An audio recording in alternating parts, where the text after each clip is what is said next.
আহারে, হযরত ওমর মৃত্যুঞ্জয় ছেলেকে বলছেন, পুত্র, রাসূলের পবিত্র রওজার পাশে আরেকটা জায়গা আছে, জায়গাটা হযরত আয়েশার। সুবহানাল্লাহ, এই জায়গার মালিক তো আয়েশা।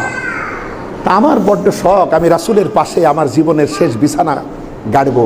হযরত আয়েশা না দিলে তো হবে না, তো তুই গিয়ে উম্মুল মুমিনিন হযরত আয়েশা সিদ্দিকা রাদিয়াল্লাহু তাআলা আনহাকে গিয়ে বল যে খাত্তাবের ছেলে উমর আপনার কাছে একটা আবেদন করছে, খবরদার বলবি না আমিরুল মুমিনিন উমর।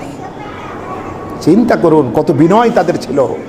গোটা বিশ্বের অর্ধেকটার খলিফাতুল মুসলিমিন আমিরুল মুমিনিন, তিনি বলছেন আমিরুল মুমিনিন উমর বলবি না, বলবি খাত্তাবের ছেলে, খাত্তাবের বেটা উমর আপনার কাছে এই জায়গাটার ব্যাপারে একটু আবেদন করছে, যদি আপনি অনুমতি দেন তাহলে আমার আব্বার বড্ড শখ, তিনি এখানে দাফন হবেন। আর যদি অনুমতি না দেন, কোনো কথা নাই, দ্বিতীয়বার কোনো কথা নাই, তাহলে স্বাভাবিক গোরস্থানে তার কবর হবে। ছেলে চলে গেল। হযরত আব্দুল্লাহ বিন উমর রাদিয়াল্লাহু তাআলা আনহু তিনি গিয়ে মা আয়েশার কাছে বললেন, আমার আব্বার খাত্তাবের ছেলে উমরের, আমার পিতা, তার এই শখ।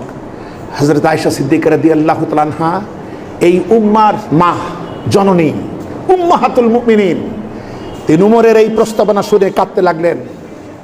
অবশেষে বললেন, আব্দুল্লাহ, আমার সারা জীবনের সাধনা ছিল আমার পিতা আবু বকর এবং আমার স্বামী মুহাম্মদুর রাসূলুল্লাহ সাল্লাল্লাহু আলাইহি ওয়াসাল্লাম যেই জমিনে শুয়ে আছেন, আমার বড্ড বাসনা আমি সেখানে চিরনিদ্রায় শায়িত হব।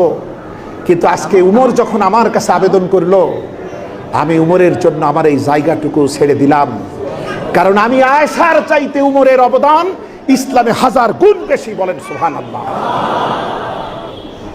বন্ধুরা,